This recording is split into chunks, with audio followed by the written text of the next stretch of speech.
balitang dapat abangan ngayong araw sa Alakdan News Update. Binisita ni Pangulong Ferdinand Marcos Jr. ang 11th Infantry Alakdan Division at namahagi ng pinansal na tulong sa mga apektadong magsasaka at mangingisda dito sa probinsya ng Sulu. Ang detalye ng nasabing balita ating alamin sa ulat ni PFC Manuel.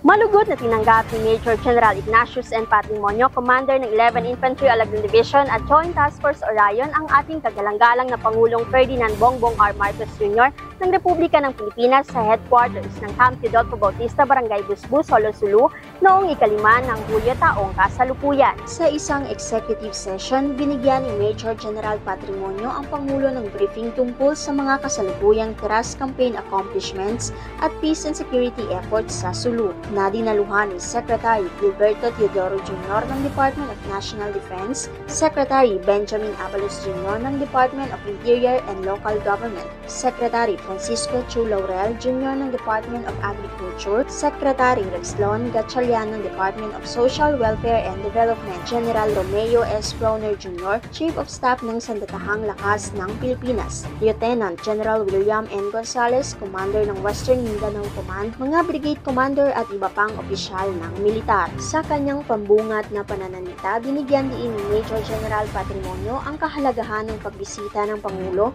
bilang patunay ng kanyang walang patid na suporta para sa dibisyon at sa mga kalalakihan at kababaihan ng Sandatahang Lakas ng Pilipinas. Ang Alakdan Division ay patuloy na magpapanatili ng pinakamataas na pamantayan ng profesionalismo at kahusayan sa pagtupad ng aming mga tungkulin. Ang 11th Infantry Division kasama ang Joint Task Force Orion ay mananatiling matatag sa aming misyon na tiyakin ang kapayapaan, seguridad at kaunlaran sa aming nasasakupan.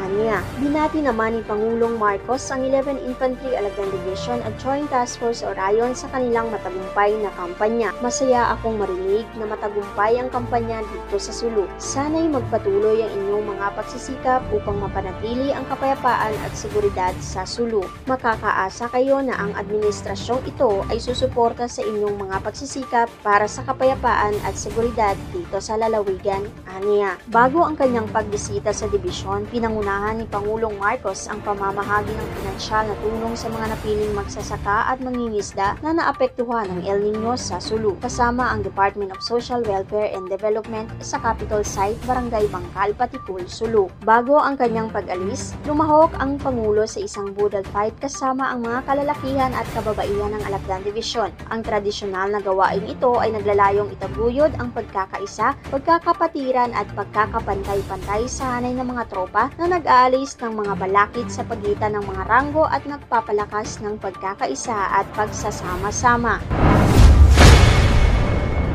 At yan ang mga ulat kaganapan mula dito sa impila ng 11th Infantry Alakdan Division. Ako ang inyong Alakdan Trooper, PFC Manuel, PFC Salario para sa Alakdan News Update. Magandang araw at magsupul! Para sa karagdagang balita, maaari niyo po kaming sundan sa aming official Facebook page. Sundan niyo din kami sa aming YouTube channel.